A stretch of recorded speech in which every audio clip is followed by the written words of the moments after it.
창세기 41장. 그로부터 2년 뒤에 파라오가 어떤 꿈을 꾸었습니다. 그는 꿈속에서 나일 강가에 서 있었습니다. 파라오는 강에서 살찌고 아름다운 소 7마리가 올라오는 것을 보았습니다. 그 소들은 강가에서 풀을 뜯어 먹었습니다. 그 다음에 또 다른 소 7마리가 강에서 올라왔습니다. 그런데 그 소들은 야위고 못생겼습니다. 그 소들은 아름다운 소 7마리와 함께 강가에 서 있었습니다. 그런데 야위고 못생긴 소 7마리가 살찌고 아름다운 소 7마리를 잡아먹었습니다. 바로 그때 파라오는 잠에서 깼습니다. 그리고 나서 파라오는 다시 잠들어 또 꿈을 꾸었습니다. 파라오는 꿈속에서 잘 자라고 토실토실한 이삭 7개가 한 가지에 난 것을 보았습니다. 그 다음에는 또 다른 7 이삭이 솟아나온 것이 보였는데 그 이삭들은 야윈데다가 동쪽에서 불어오는 바람 때문에 바싹 말라 있었습니다. 그 야윈 이삭들은 잘 자라고 토실토실한 이삭을 잡아먹었습니다. 바로 그때에 파라오가 또다시 잠에서 깼습니다. 깨어나 보니 모든 것이 꿈이었습니다. 이튿날 아침 파라오는 그 꿈 때문에 마음이 편치 못했습니다. 그래서 왕은 이집트의 마술사와 지혜로운 사람들을 다 불렀습니다. 파라오는 그들에게 꿈 이야기를 해주었습니다. 그러나 그 꿈이 어떤 꿈인가를 설명해 줄 수 있는 사람이 아무도 없었습니다. 그때 파라오에게 포도주를 바치는 신하가 말했습니다. 전에 제가 어떤 약속을 했던 일이 기억납니다. 그런데 그 일을 잊고 있었습니다. 파라오께서 저와 빵을 바치던 신하에게 화를 내셨던 때가 있었습니다.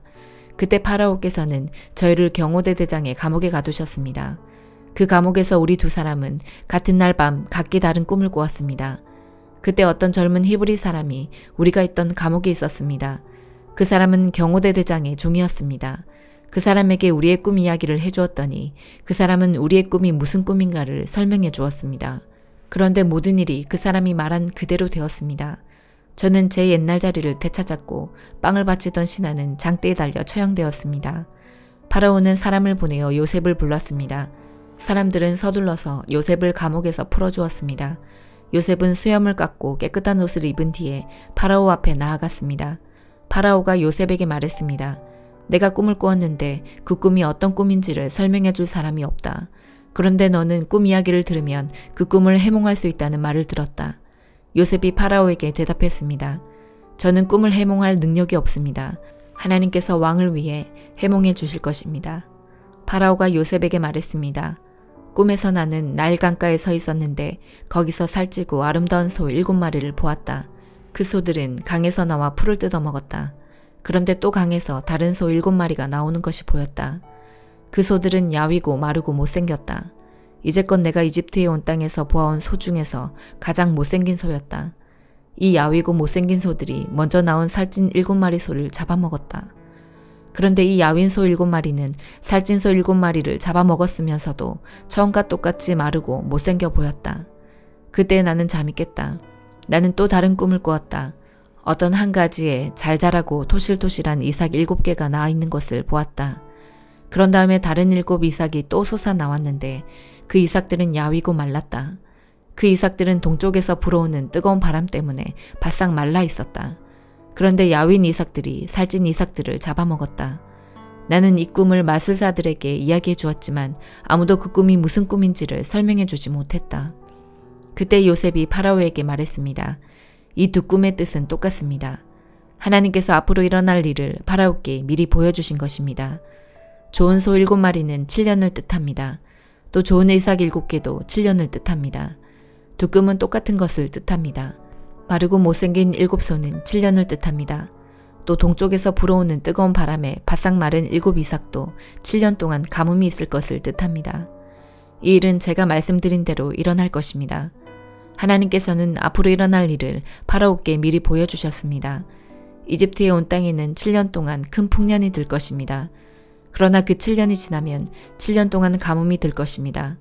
모든 이집트 땅에 언제 풍년이 든 적이 있었나 싶을 만큼 큰 가뭄이 들 것입니다. 가뭄이 온 땅을 뒤덮을 것입니다. 심지어 백성들이 풍년이란 것이 무엇인지를 기억할 수 없을 만큼 가뭄이 심해질 것입니다. 파라오께서는 뜻이 똑같은 꿈을 2번이나 꾸셨습니다.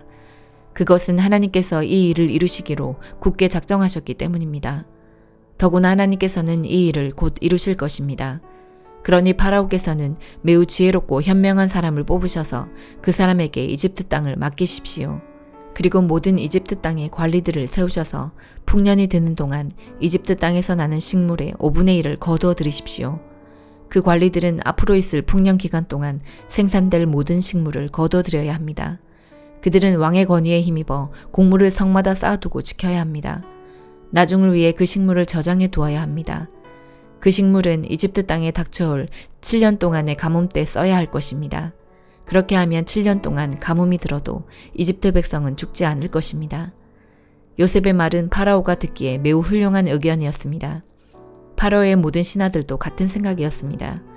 그래서 파라오는 신하들에게 요셉보다 이 일을 더 잘할 사람이 어디에 있겠는가? 이 사람에게는 정말로 하나님의 영이 있도다 하고 말했습니다. 파라오가 요셉에게 말했습니다. 하나님께서 이 모든 일을 그대에게 보여주셨다. 그대만큼 지혜롭고 현명한 사람은 없다. 나는 내 왕궁을 그대에게 맡긴다. 모든 백성들이 그대에게 복종할 것이다. 그대보다 높은 사람은 나밖에 없도다. 파라오가 또 요셉에게 말했습니다.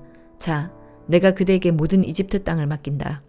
그리고 자기 손가락에서 왕의 도장이 찍힌 반지를 빼서 요셉의 손가락에 끼워 주었습니다. 그리고 요셉에게 고운 세마포 옷도 주었습니다. 그리고 요셉의 목에 금목걸이를 걸어 주었습니다. 파라오가 요셉을 자기 수레 다음으로 좋은 수레에 태우니 사람들이 요셉이 탄 수레 앞에서 무릎을 꿇어라 하고 외쳤습니다. 이렇게 하여 파라오는 요셉에게 이집트의 모든 일을 맡겼습니다. 파라오가 요셉에게 말했습니다. 나는 파라오다. 이제는 모든 이집트 땅의 누구라도 그대의 허락 없이는 손과 발이라도 함부로 움직이지 못한다. 그는 요셉에게 사브나 바네아라는 이름을 주었습니다. 또 요셉에게 아스낫이라는 사람을 아내로 주었습니다. 아스낫은 오네 제사장인 보디베라의 딸이었습니다. 요셉은 이집트의 모든 땅을 다스리게 되었습니다. 요셉이 이집트 왕 파라오를 섬기기 시작한 때의 나이는 30살이었습니다. 요셉은 이집트 왕 파라오 앞에서 물러나 이집트의 모든 땅을 두루 돌아다녔습니다. 풍년이 든 7년 동안에는 땅의 작물들이 잘 자라났습니다. 요셉은 풍년이 든 7년 동안에 이집트에서 자라난 모든 식물을 거둬들였습니다. 요셉은 그 식물을 각 성에 쌓아두었습니다. 요셉은 모든 성마다 그 성 근처의 밭에서 자라난 식물을 쌓아두었습니다. 요셉은 바다의 모래와 같이 많은 곡식을 쌓아두었습니다. 쌓아둔 곡식이 너무 많아서 다 셀 수가 없을 정도였습니다. 요셉의 아내는 오네 제사장 보디베라의 딸 아스낫이었습니다. 가뭄이 시작되기 전에 요셉과 아스낫은 두 아들을 낳았습니다. 요셉은 첫째 아들의 이름을 므낫세라 짓고 하나님께서 나의 모든 고통과 내 아버지의 집 생각을 잊게 해주셨다라고 말했습니다. 요셉은 둘째 아들의 이름을 에브라임이라 짓고 하나님께서 내가 고통받던 이 땅에서 나에게 자녀를 주셨다 하고 말했습니다. 이집트 땅의 7년 동안의 풍년이 다 끝났습니다. 그리고 나서 요셉이 말한 대로 7년 동안의 가뭄이 시작되었습니다. 모든 땅의 백성들에게 먹을 것이 없었습니다. 하지만 이집트에는 먹을 것이 있었습니다. 모든 이집트 땅의 가뭄이 심해지자 백성들이 파라오에게 먹을 것을 달라고 부르짖었습니다. 그러자 파라오가 모든 이집트 백성에게 요셉에게 가거라, 요셉이 하라는 대로 하여라 하고 말했습니다. 어디를 가도 가뭄이 들지 않은 곳이 없었습니다. 그래서 요셉은 창고를 열어서 이집트 백성들에게 곡식을 팔았습니다. 왜냐하면 이집트 땅에도 가뭄이 심했기 때문입니다. 모든 땅의 백성들이 곡식을 사기 위해 이집트의 요셉에게 왔습니다. 온 세계에 심한 가뭄이 들었기 때문이었습니다. 마가복음 11장. 예수님과 제자들이 예루살렘 근처 곧 올리브산 가까이에 있는 벳바게와 베다니 마을에 이르렀습니다. 그곳에서 예수님은 두 제자들을 보내셨습니다. 예수님께서 그들에게 말씀하셨습니다. 건너편 마을로 가거라. 거기에 가면 지금까지 아무도 탄 적이 없는 나귀 새끼 한 마리가 메어 있는 것을 볼 것이다. 그것을 풀어서 이리로 가지고 오너라. 누가 너희에게 왜 이러십니까? 라고 물으면 이렇게 말하여라. 주님께서 필요하시답니다. 곧 이리로 돌려보내실 것입니다. 제자들이 마을로 들어가서 길 쪽으로 있는 문에 묶여있는 나귀 새끼를 발견하였습니다. 제자들이 나귀를 풀었습니다. 서 있던 사람이 제자들에게 물었습니다. 나귀를 풀다니 무엇을 하려는 것이요? 제자들이 예수님께서 알려주신 대로 대답했습니다. 그러자 허락해 주었습니다. 제자들이 예수님께 나귀 새끼를 끌고 왔습니다. 그들이 겉옷을 나귀 위에 얹었고 예수님께서 거기에 앉으셨습니다. 많은 사람들이 자기들의 겉옷을 펴서 길 위에 펼쳤습니다. 어떤 사람들은 들에서 꺾은 나뭇가지를 펼쳤습니다. 예수님 앞에서 걸어가던 사람들과 뒤에서 따라가던 사람들이 소리쳤습니다. 호산나, 주님의 이름으로 오시는 이가 복이 있다. 다가오는 우리 조상 다윗의 나라가 복이 있다. 가장 높은 곳에서 호산나. 예수님께서 예루살렘에 가셔서 성전으로 들어가셨습니다. 그리고 모든 것을 둘러보신 후 날이 이미 저물었기 때문에 12 제자들과 함께 베다니로 돌아가셨습니다. 이튿날 예수님과 제자들이 베다니에서 출발하여 오는 길에 예수님께서 배고픔을 느끼셨습니다. 멀리서 잎이 무성한 무화과 나무를 보시고 거기에서 열매를 얻으려고 다가가셨습니다. 그러나 무화과는 없고 잎사귀만 무성할 뿐이었습니다. 그것은 아직 무화과가 열릴 때가 아니었기 때문입니다. 예수님께서 나무에게 말씀하셨습니다. 다시는 아무도 네 열매를 먹지 못할 것이다. 제자들이 이 말씀을 들었습니다. 예수님과 제자들이 예루살렘에 왔습니다. 예수님께서 성전에 들어가셔서 성전에서 사고 파는 사람들을 내쫓으셨습니다. 그리고 돈 바꾸어 주는 사람들의 책상과 비둘기 파는 사람들의 자리를 뒤엎으셨습니다. 예수님께서 그 누구도 물건을 가지고 성전의 뜰을 가로질러 가지 못하게 하셨습니다. 그리고 사람들을 가르치셨습니다. 성경에 이렇게 쓰여 있다. 나의 집은 모든 민족의 기도하는 집이라고 불릴 것이다. 그런데 너희는 강도의 소굴로 바꾸었다. 대제사장들과 율법학자들이 이 소식을 들었습니다. 그들은 예수님을 죽일 방법을 찾기 시작했습니다. 그것은 사람들이 예수님의 가르침에 놀라워하므로 그들이 예수님을 두려워했기 때문입니다. 밤이 되자 예수님과 제자들은 성을 떠났습니다. 아침에 지나가다가 제자들이 무화과 나무가 뿌리부터 말라버린 것을 보았습니다. 베드로가 생각이 나서 예수님께 말했습니다. 선생님 보세요. 저주하셨던 무화과 나무가 말라 죽어 있습니다. 예수님께서 대답하셨습니다. 하나님을 믿어라.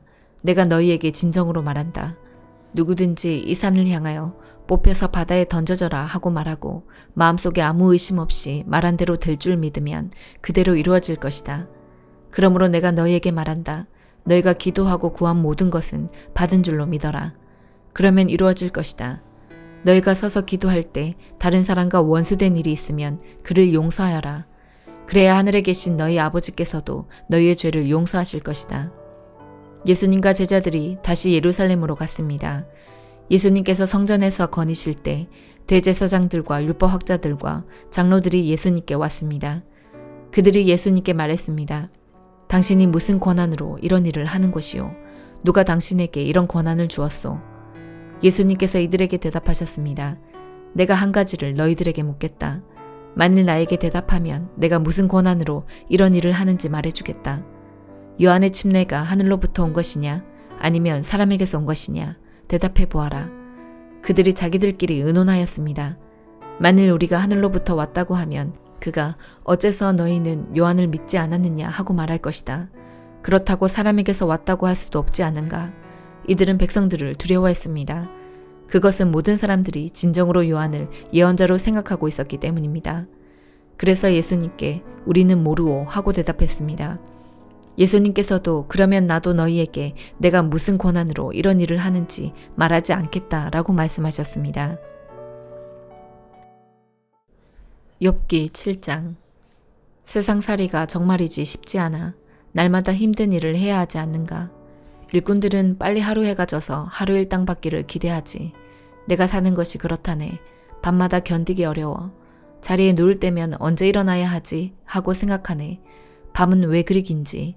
난 새벽녘까지 이리저리 뒤척거리네. 내 살갗은 골마서 터졌다 아물고 구더기가 가득하네. 내 생명이 배틀의 북처럼 지나가고 있구나. 살아날 소망도 없구나. 주님 나를 기억해 주십시오. 내 생명이 너무 허무합니다. 내 눈은 이제 더 이상 기쁜 순간을 보지 못하겠지요. 나를 아는 사람이 이제 더 이상 날 보지 못하고 주께서 나를 찾으시더라도 나는 이미 죽어 있을 것입니다. 구름이 사라지듯 무덤에 내려가는 사람이 어찌 다시 살아나겠습니까? 그가 어떻게 다시 자기 집에 갈 수 있겠습니까? 집도 그를 다시는 알아보지 못할 것입니다. 그러니 내가 어찌 잠잠할 수 있겠습니까? 내 영이 상하고 마음이 괴로워 견딜 수가 없습니다. 내가 무슨 바다 괴물입니까? 왜 나를 이렇게 괴롭히고 감시하십니까? 침대에 누우면 좀 편할까? 잠이라도 자면 고통을 잊을까 하지만 아무 소용이 없습니다. 주님은 꿈으로 나를 놀라게 하시고 환상들을 통해서 두려워 떨게 하십니다. 나는 내 자신이 싫습니다. 제발 주님, 나를 좀 내버려 두십시오. 하루하루가 지나도 내게는 소망이 없습니다. 사람이 뭐 대단하다고 그렇게 소중히 여기십니까? 아침마다 살피시고 순간마다 시험하시는 이유가 무엇입니까? 왜 내게서 눈을 떼지 않으시고 침 삼킬 틈도 주지 않으십니까? 사람을 감시하시는 주님, 내가 무엇을 잘못했습니까? 왜 나를 표적으로 삼으십니까? 내가 당신께 무슨 짐이라도 되는 것입니까? 주님, 내 죄를 용서하시고 내 잘못을 없애주십시오. 이제 내가 흙 속에서 잠들 것인데 그때에는 주님께서 나를 찾으셔도 나는 없을 것입니다. 로마서 11장. 그러므로 내가 묻겠습니다. 하나님께서 자기 백성을 버리셨습니까? 절대로 그렇지 않습니다. 나 자신도 이스라엘 사람이요 아브라함의 후손이며 베냐민 지파 출신입니다. 하나님께서는 전에 택하신 자기 백성을 버리지 않으셨습니다. 여러분도 성경이 엘리야에 관해 한 말을 잘 알고 계실 것입니다. 엘리야는 이스라엘을 고소하며 하나님께 이렇게 호소하지 않았습니까? 주님, 그들이 주님의 예언자들을 죽이고 주님의 제단들을 헐어버렸습니다. 이제 저 혼자만 남아있는데 그들은 저마저 죽이려 하고 있습니다. 그런데 하나님께서 엘리야에게 무엇이라고 대답하셨습니까? 하나님께서는 내가 바알에게 무릎을 꿇지 않는 사람 7,000명을 나를 위해 남겨두었다고 말씀하셨습니다. 지금도 마찬가지입니다. 지금도 하나님의 은혜로 택함을 받은 남은 자들이 있습니다. 은혜로 하신 것이라면 그것은 행위에 의한 것이 아닙니다. 행위에 의한 것이라면 은혜는 더 이상 은혜가 되지 못할 것입니다. 그러면 무엇입니까? 이스라엘이 간절히 바랐던 것을 이스라엘은 얻지 못하고 택함을 받은 자들이 얻었습니다. 반면 나머지 사람들은 마음이 완악해졌습니다. 잔치상이 그들에게 덕과 올무가 되게 하시고 그들이 걸려 넘어져 멸망받게 하소서. 그들의 눈은 흐려보지 못하게 하시고 그들의 등은 영원토록 굽어있게 하소서. 그러므로 내가 다시 묻습니다. 이스라엘이 걸려 넘어져 완전히 망하고 말았습니까? 결코 그렇지 않습니다. 오히려 그들의 죄 때문에 구원이 이방인들에게 이르게 되었고 이스라엘은 이방인들을 보고 시기하게 되었습니다. 이스라엘의 범죄가 세상에 풍성한 복을 가져다 주었고 이스라엘의 실패가 이방인들에게 풍성한 복을 가져다 주었다면 이스라엘 전체가 하나님 앞에 돌아올 때 그 풍성함은 얼마나 더하겠습니까? 이제 이방인 여러분들에게 말하겠습니다. 나는 이방인의 사도로서 내가 맡은 직분에 대해 영광스럽게 생각하고 있습니다. 다만 바라는 것은 내 동족에게 시기심을 일으켜 그들 중에 몇 명만이라도 더 구원하고 싶은 것입니다. 내 동족 이스라엘이 하나님께 버림을 받게 되어 세상의 하나님과 화목하게 되었다면 이스라엘이 하나님께 받아들여지는 것은 죽은 자들 가운데서 다시 살아나는 것이 아니면 무엇이겠습니까? 처음 떼내어드린 반죽의 일부분이 거룩하면 반죽 전체가 거룩하고 나무 뿌리가 거룩하면 가지도 거룩한 법입니다. 참 올리브 나무의 가지 중에서 얼마를 잘라낸 뒤 야생 올리브 나무가지인 여러분을 원가지에 접붙이면 접붙여진 가지는 참 올리브 나무로부터 올라오는 양분을 받게 됩니다. 그러니 여러분은 잘려나간 가지를 향해 자랑하지 마십시오. 자랑하더라도 명심할 것이 있습니다. 여러분이 뿌리를 지탱하는 것이 아니라 뿌리가 여러분을 지탱한다는 사실입니다. 여러분은 이렇게 말할 수도 있을 것입니다. 나를 접붙이기 위해 가지들이 잘려나갔다라고 말입니다. 이것은 100번 지당한 말입니다. 그 가지들은 믿지 않았기 때문에 잘려나갔고 반대로 여러분은 믿었기 때문에 나무에 붙어 있습니다. 그러니 자만하지 말고 오히려 두려워하십시오. 하나님께서 원래 나무에 붙어 있던 가지들도 아끼지 않으셨다면 여러분도 아끼지 않으실 것입니다. 그러므로 하나님의 인자하심과 엄격하심을 깊이 생각하십시오. 넘어진 사람들에게는 하나님의 엄격하심을, 여러분에게는 하나님의 인자하심을 보이셨습니다. 여러분이 계속해서 하나님의 인자하심에 머물러 있으면 하나님께서도 인자함을 베푸실 것입니다. 만일 하나님의 인자하심에 계속 머물러 있지 않으면 여러분도 잘리게 될 것입니다. 그리고 잘려나간 가지가 다시 믿게 되면 그들도 다시 접붙임을 받게 될 것입니다. 왜냐하면 하나님께는 그들을 다시 접붙이실 능력이 있기 때문입니다. 여러분은 본래 붙어있던 야생 올리브 나무에서 잘려 여러분이 속한 종자와는 다른 좋은 올리브 나무에 접붙여진 가지입니다. 그렇다면 원래 좋은 올리브 가지였던 유대인들이 원래 그들이 붙어있던 좋은 올리브 나무에 접붙여지는 것은 얼마나 쉬운 일이겠습니까? 형제 여러분, 나는 여러분이 스스로 똑똑하다고 생각하는 일이 없도록 하기 위해 이 비밀에 대해 알기를 원합니다. 비밀의 내용은 이렇습니다. 이방인의 충만한 수가 하나님께 돌아오기까지 이스라엘 중에 얼마는 완악한 채로 있게 된다는 사실입니다. 그리하여 온 이스라엘이 구원을 얻을 것입니다. 성경에 이렇게 기록되어 있습니다. 구원자가 시온에서 나와 야곱의 자손에게서 경건하지 못한 것을 제거할 것이다. 이것은 내가 그들의 죄를 없앨 때에 그들과 맺을 내 언약이다. 복음의 관점에서 볼 때 이스라엘은 여러분들 때문에 하나님의 원수가 되었습니다. 그러나 선택의 관점에서 볼 때 그들은 조상들 때문에 하나님의 사랑을 입은 사람들입니다. 하나님께서는 선물을 주시고 부르신 후에 모르는 법이 없습니다. 전에 하나님께 불순종하던 여러분이 이제 이스라엘이 불순종한 것 때문에 자비를 얻게 되었듯이 현재 이스라엘이 불순종하는 것은 여러분에게 내린 하나님의 자비하심을 그들도 받기 위해서입니다. 하나님께서는 모든 사람들에게 자비를 베푸시기 위해 모든 사람을 불순종하는 데에 가두어 두셨습니다. 오 하나님의 지혜와 지식의 부요함은 참으로 깊습니다. 하나님의 판단은 헤아릴 수 없으며 그분의 길은 아무도 찾을 수가 없습니다. 누가 주님의 마음을 알았으며 누가 그분의 의논 상대자가 되었습니까? 누가 먼저 하나님께 무엇을 드려서 하나님의 답례를 받는단 말입니까? 이는 모든 것이 하나님께로부터 나왔고 하나님의 보살핌으로 보존되며 하나님의 영광을 위해 존재하기 때문입니다. 하나님께 영광이 영원토록 있기를 원합니다. 아멘.